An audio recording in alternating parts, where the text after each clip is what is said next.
it's an extremely important sector, one that was considered sunrise, but one that has run into recent troubles. Who better than India's Telecom Minister, Mr. Manoj Sinha, joining us right here on ET Now. Thank you very much, sir, for being with us. If we see recent headlines, Telecom has been making news for all the wrong reasons. You have your heart in the right place. I will begin with Reliance Communications. The stock is down some 24% odd. It is default on bad loans, but Reliance is just one part of the problem in the sector. How worried are you with the financial viability of the telecom sector at this stage?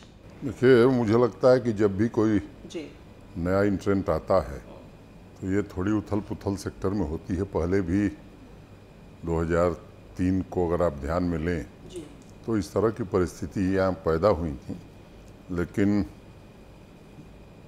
थोड़े दिनों में वो stable हो गई। और मैं मानता हूँ कि इस सेक्टर ने एक पिछले 15-20 वर्षों में सफलता के शीर्ष को नापा है और फिर ये सेक्टर स्टेबलाइज हो जाएगा।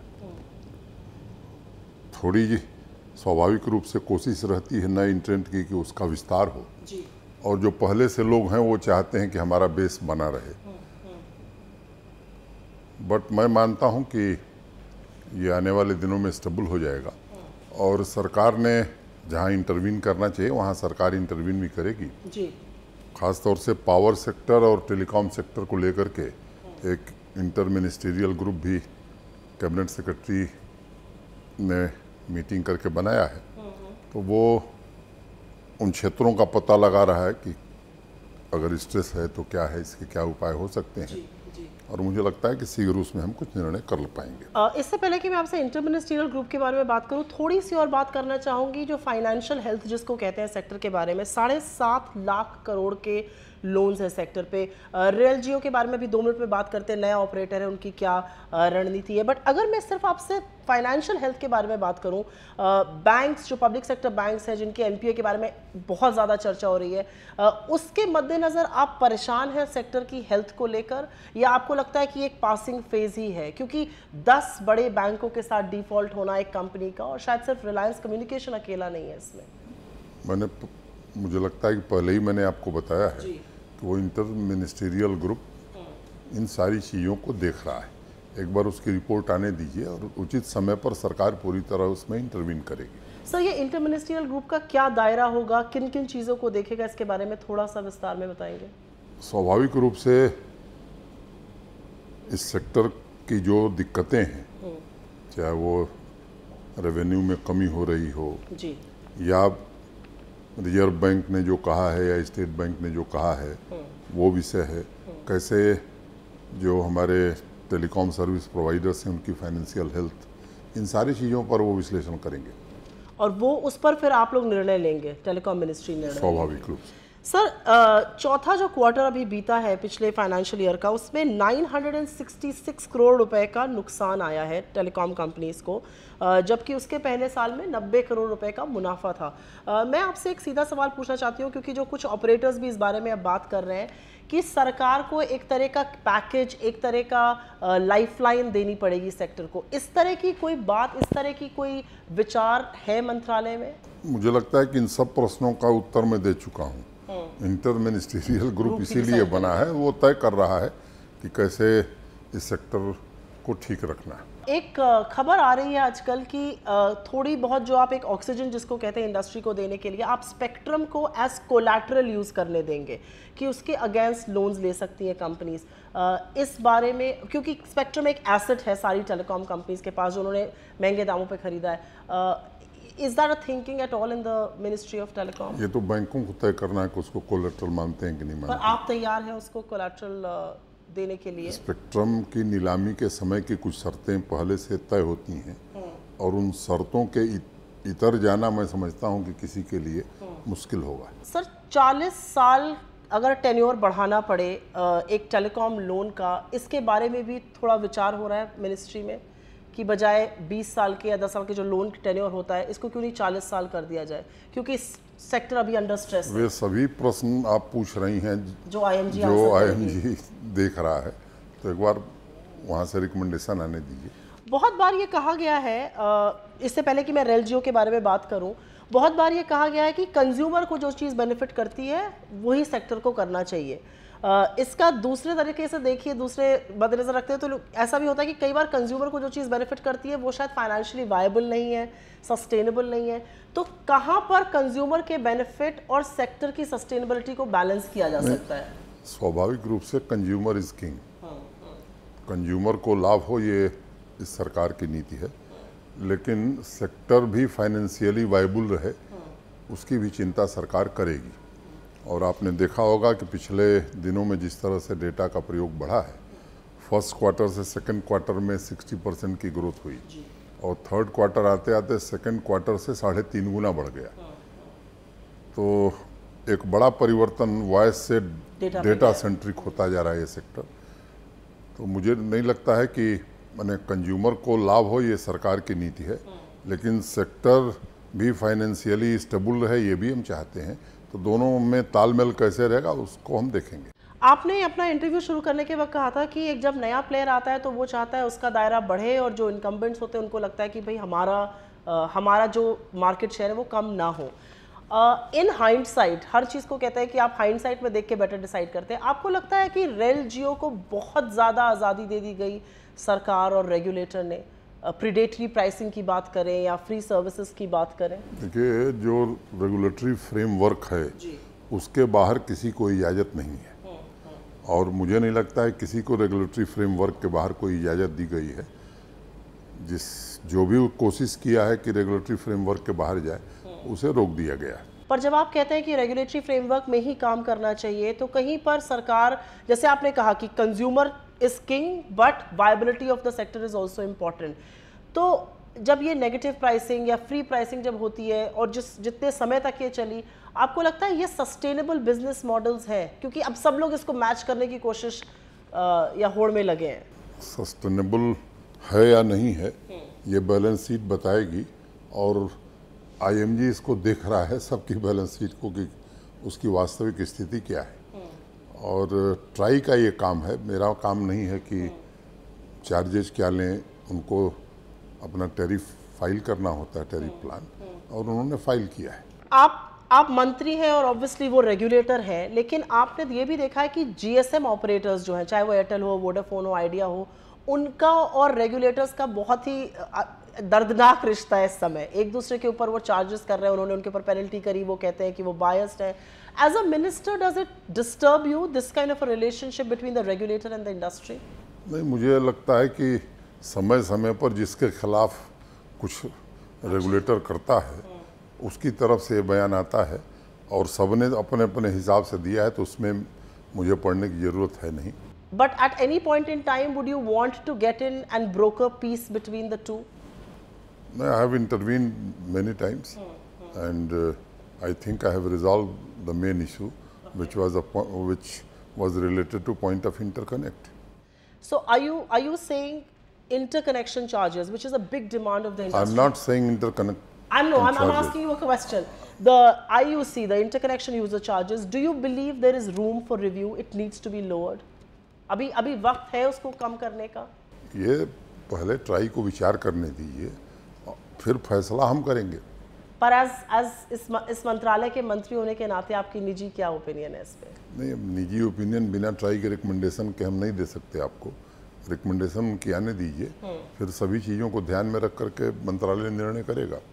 सर, एक चीज़ और पूछना चाहूँगी, जो जीएसएम लॉबी है उन्होंने बोला है कि रेगुलेटर बायस्ड है, रेगुलेटर उनके अगेंस्ट है, प्रीकंसीव्ड नोशंस हैं। आपको लगता है TRAI is above all these allegations, there is nothing wrong with the regulator? नहीं, किसी के आरोप पर मैं सफाई दूं, ये जीएसएम का आरोप है, तो जीएसएम के आरोप के आधार पर मैं ट्राई के बारे में कोई प्रतिक्रिया नहीं दे सकता।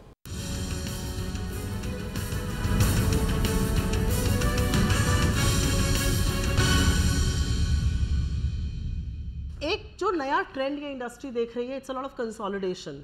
We are seeing two big operators, Idea and Vodafone look at merger, you know, whether it was Telenor that exited India. Is this a trend that you're seeing, and do you believe this is in the greater interest for the viability of this sector? Maybe big, strong operators. Of course, consolidation is taking place in this sector. Right. And I don't think consumer interest will be affected in any way, but consolidation के बाद भी मुझे लगता है कि एक स्वस्थ प्रतिद्वंदिता इस क्षेत्र में बनी रहेगी, क्योंकि जो मैं देख पा रहा हूँ 5 बड़े ऑपरेटर दिख रहे हैं। एयरटेल पहले से है, रिलायंस जियो, आइडिया वोडाफोन को मिला दीजिए तो ये तीसरा ऑपरेटर है। आरकाम भी कई लोगों के साथ अपना मर्जर कर रहा है, और BSNL MTNL ही है। तो दुनिया भर में आप देखें तो इससे ज़्यादा प्लेयर कहीं नहीं मिलेंगे आपको। इस देश में ज़रूर 10-15 प्लेयर हो गए थे, लेकिन अब ये फेज आ गया है कि अच्छी सर्विस लोग चाहते हैं, क्वालिटी लोग चाहते हैं कि अच्छी रहे, और लोग इन्वेस्टमेंट करें तो जो इन्वेस्टमेंट कर पाएगा सेक्टर में वही रहेगा। तो आपके अकॉर्डिंग 5 प्लेयर्स होना इज अ ग्लोबल ट्रेंड, और हिंदुस्तान में भी वही शायद हो रहा है अभी। जो आइडिया वोडाफोन का मर्जर है सर, आई एम श्योर आपके पास रेगुलेटरी अप्रूवल्स के लिए आएगा, उसमें कहीं कहीं स्पेक्ट्रम ब्रीच हो रहा है। कुछ लोगों का कहना है, some observers, whether it was the former TRAI chairman Rahul Khullar and some people have said, जो स्पेक्ट्रम गाइडलाइंस पहले थी वो 14-15 ऑपरेटर्स को मद्देनजर रखते हुए बनाई गई थी, आज की तारीख पे वो उतनी रेलिवेंट नहीं है। As the minister, are you open to a review of that? इन सब चीज़ों में ट्राई जब रिकमेंडेशन देता है तब मंत्रालय विचार करता है। आइडिया और वोडाफोन के लोग मिलने आए थे जी, अपनी प्रक्रिया पूरी करके जब मंत्रालय को अपना अभ्यावेदन देंगे तो जो नॉर्म्स बने हुए उन नॉर्म्स में हमने उनको कहा है कि तुरंत और त्वरित कार्रवाई हम करेंगे। तो उसमें कहीं कहीं वो स्पेक्ट्रम ब्रीच करें, उनको वो स्पेक्ट्रम वापस करना पड़ेगा। जो स्वाभाविक है, जो गाइडलाइन है, जो नॉर्म्स है, उनको फॉलो करना होगा, और वो इसके लिए तैयार है। जब सर लास्ट टाइम ये टेलीकॉम रेगुलेशंस बने थे तब मैं बोल रही हूँ कि 10, 12, 14 ऑपरेटर्स भी थे किन्हीं सर्कल्स में। आज आप सही कह रहे हैं 4 या 5 रह गए जिनकी डीप पॉकेट्स हैं, जो इन्वेस्ट कर सकते हैं, जो सस्टेन करेंगे। टेलीकॉम का लैंडस्केप एक तरह से चेंज हो गया है, ये आप मानते हैं पिछले कुछ समय में? फ्रॉम 14 ऑपरेटर्स आज की तारीख में 5 ऑपरेटर्स हैं, इसलिए क्या M&A रूल्स, स्पेक्ट्रम रूल्स ये चेंज होने स्वाभाविक है? इसके साथ केवल ऑपरेटर कम हो जाए इसके लिए रूल बदला जाए, ये मुझे नहीं लगता है कि कहीं से उचित है। हाँ, जो खामियां थी जो समझ में आई हैं, कहीं अगर कमियां थी तो उसे हम जरूर दूर करेंगे। और दूसरा ये है कि कंज्यूमर को भी बेनिफिट हो, TSP स्वस्थ ढंग से कॉम्पिटिटिव, एक हेल्दी कंपटीशन है, इसके लिए जो उपाय करने होंगे हम करेंगे। सर, ऑपरेटर कम हो जाने से कंज्यूमर की चॉइसेस कम हो गई हैं, इसके लिए आप प्रोएक्टिवली देखेंगे कि कहीं पर मिनिस्ट्री का क्या प्रोएक्टिव रोल रहेगा इसमें? 4-5 ऑपरेटर कम नहीं होते हैं, और कोई कार्टलाइजेशन न हो ये जरूर हम देखेंगे। कंज्यूमर का इंटरेस्ट प्रोटेक्ट रहे ये जरूर हम देखेंगे। और मुझे लगता है कि अगर 5 प्लेयर हैं तो हेल्दी कंपटीशन रहेगा सेक्टर में, किसी को चिंता करने की जरूरत नहीं। आपका मंत्रालय स्पेक्ट्रम ऑक्शन के बारे में भी डिसाइड करेगा, अगला स्पेक्ट्रम ऑक्शन कब तक एक्सपेक्ट किया जा सकता है सर? अप्रैल में हमने ट्राई को चिट्ठी लिखी है, उस पर अपनी राय दें, उनकी रिकमेंडेशन आने दीजिए, फिर उस पर हम निर्णय उचित समय पर करेंगे। बहुत सारे ऐसे जानकार हैं या एक्सपर्ट्स इस फील्ड के कह लीजिए हैं जो कहते हैं कि स्पेक्ट्रम प्राइसिंग इस बार बहुत क्रूशल होगी। खैर हर बार ही कहते हैं और फिर वो स्पेक्ट्रम खरीदते हैं। स्पेक्ट्रम प्राइसिंग इसलिए क्रूशल होगी क्योंकि वाइबिलिटी या जो फाइनेंशियल बैलेंस शीट्स है वो उतनी स्ट्रांग नहीं रह गई हैं। आपको लगता है स्पेक्ट्रम प्राइसेस को पहले से घटाया जा सकता है? बिना ट्राई के रिकमेंडेशन के इस पर प्रतिक्रिया देना तो उचित नहीं है। MTNL BSNL के मर्जर का प्लान काफ़ी समय से पब्लिक डोमेन में है, कई मंत्रियों ने इसके पहले बात करी है। आपका इस पे क्या मत है? कब तक करने की उम्मीद है? इस करना वायबल है कि नहीं है? अभी ऐसा कोई प्रस्ताव मंत्रालय में विचाराधीन नहीं है। ओके, सो इस समय पर BSNL MTNL के मर्जर की कोई बात नहीं हो रही है? मैंने उत्तर दे दिया कि कोई प्रस्ताव विचाराधीन नहीं है। कुछ लोगों का कहना है कि मंत्रालय ने पहले एक सजेशन किया था कि आपके बहुत लैंड एसेट्स जगह जगह हैं, उनको मोनेटाइज करने के लिए, उस पर कोई बात आगे बढ़ी है? वो प्रक्रिया हम आगे बढ़ा रहे हैं, और खास तौर से विदेश संचार निगम लिमिटेड जी, उसके बारे में बात हमारी कंपनी थी जो बाद में वो टाटाज के पास दिस इन्वेस्टमेंट के बाद चली गई, तो उसके जो इश्यूज थे वो हमने सॉर्ट आउट कर लिए हैं, और उसको डिमोनेटाइजेशन की प्रक्रिया को आगे बढ़ाया है, और जल्द उस पर हम फैसला कर लेंगे। कब तक फैसले की उम्मीद करी जा सकती है सर इस पे? ये समय सीमा यहाँ बताना ठीक नहीं है, लेकिन आप उम्मीद करिए कि जल्दी से जल्दी होगा, क्योंकि जो रास्ते में दिक्कतें थी, जैसे 2-3 मुद्दे बड़े थे उसमें, एक में संसद में जाना पड़ा, तो वो सब हल हो गए हैं। उस प्रक्रिया को हमने आगे बढ़ाया है, तेज गति से बढ़ाया। आपसे सर सिर्फ टेलीकॉम पे मैं बात नहीं कर सकती हूँ। आप यूपी के काफ़ी लोग कहते हैं बहुत धाकड़ सांसद भी हैं। आज की तारीख में चार्जेस फ्रेम हुए हैं आप बीजेपी के कई सीनियर लीडर्स के against. How do you respond to it? Is this a setback for the BJP at all?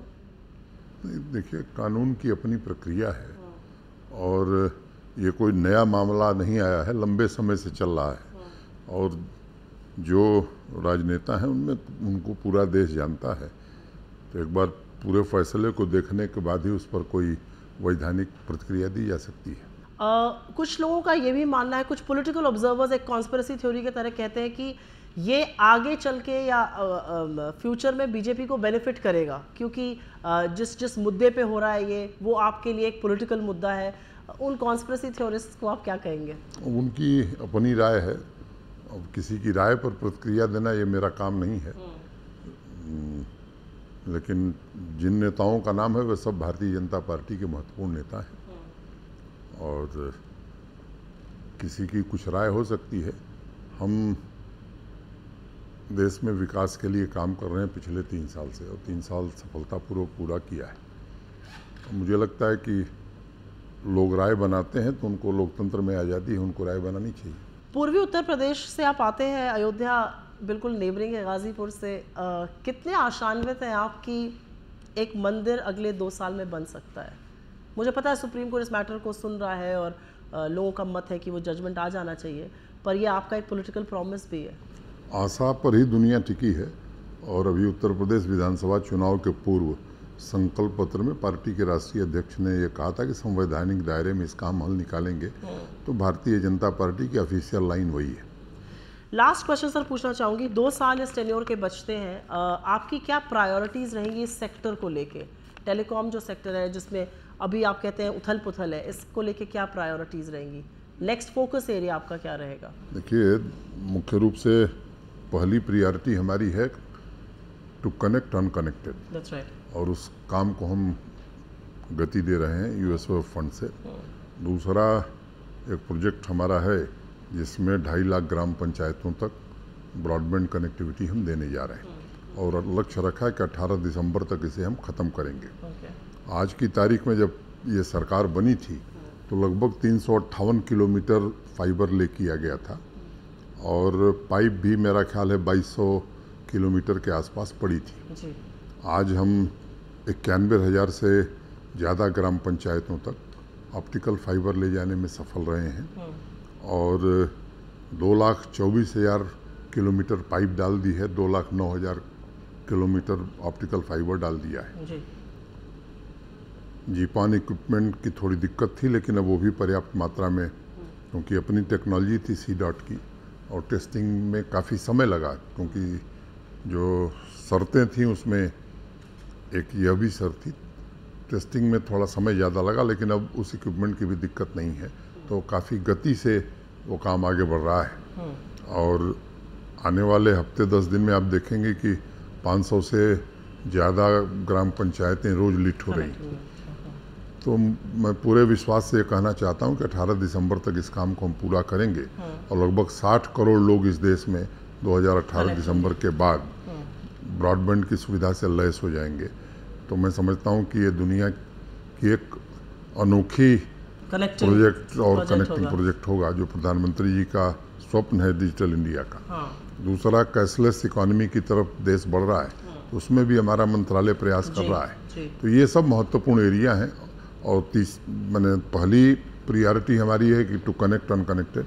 Second priority है कि ग्रामीण क्षेत्र जो डिजिटल डिवाइड है उसे जल्दी से जल्दी ख़त्म किया जाए। 2.5 लाख ग्राम पंचायतों तक हम निश्चित रूप से ब्रॉडबैंड की सुविधा पहुंचाएं। तीसरा, बेहतर क्वालिटी हम दे सकें। मैं आपसे वो सवाल ज़रूर पूछना चाहती थी, आपकी कॉल ड्रॉप्स बंद हो गई क्योंकि मेरी नहीं हुई है। आपकी नहीं हुई होगी, लेकिन मुझे लगता है कि अब ये नॉन इशू हो गया है, ये आप जरूर स्वीकार करेंगे। क्यों सर नॉन इशू हो गया? क्वालिटी ऑफ सर्विस तो अभी भी बहुत इंपॉर्टेंट है। क्योंकि जिस तरह से रोज़ हल्ला होता था, अब न उस तरह की खबरें आ रही हैं और न उस तरह का हल्ला हो रहा है, तो स्वाभाविक रूप से सुधार हुआ है। तभी ये ऐसी बात है नहीं तो शायद आप लोग इस तरह से तो छोड़ नहीं शांत नहीं रहते। और मैं कहना चाहता हूं कि ट्राई की रिपोर्ट देखिए, उसमें भी ये बात कही गई है कि काफ़ी मात्रा में सुधार हुआ है। ये डे टू डे मॉनिटरिंग का सवाल है, ये ऐसा नहीं कि एक काम कर दिया तो उससे कॉल ड्रॉप की समस्या खत्म हो जाएगी। तो एक तो जो पिछला ऑक्शन हमने किया था, एक जो इशू रहता था कि भाई स्पेक्ट्रम की कमी है, तो स्पेक्ट्रम की कमी खत्म हो गई। दूसरा, इस देश में रिकॉर्ड टाइम में जून 16 से लेकर के और अप्रैल 17 तक 2.5 लाख BTS इस देश में लगे हैं। इंफ्रास्ट्रक्चर में भी काफ़ी सुधार हुआ है।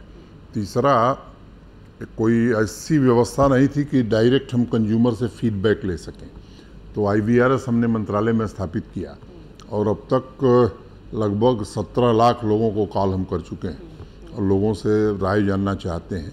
उसमें हमने बताया हुआ है कि 1, 2, 3 ये बटन दबाने से सीधे प्रश्न पूछा जाएगा।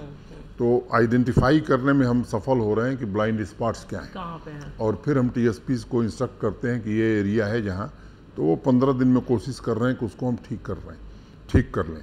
तो इससे काफ़ी गुणवत्ता बेहतर हुई है और मैं मानता हूँ कि निरंतर इसे हम जारी रखेंगे जी।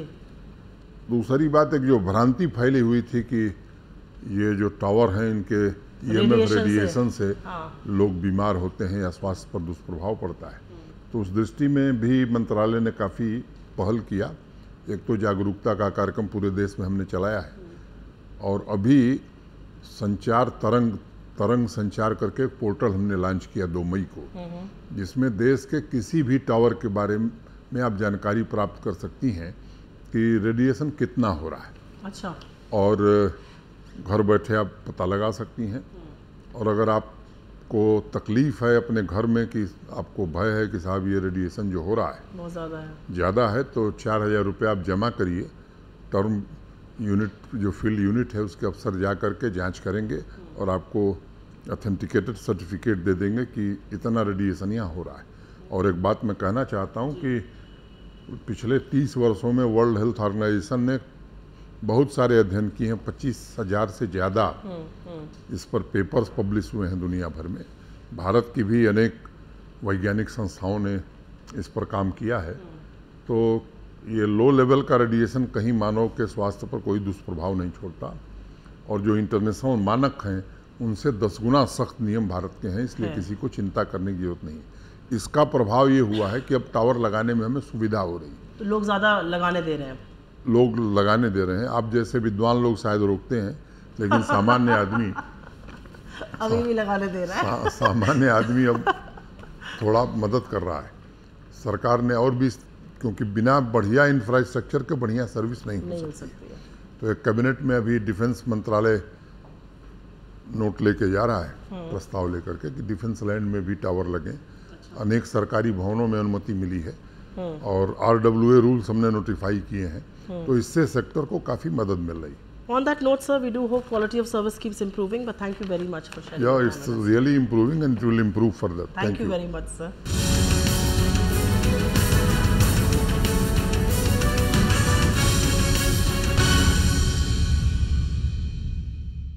Find us on Facebook at facebook.com/etnow and don't forget to click the like button. You can also follow us on Twitter at etnowlive. To stay updated with all our programming, hit the subscribe button on our YouTube channel by logging on to youtube.com/etnow.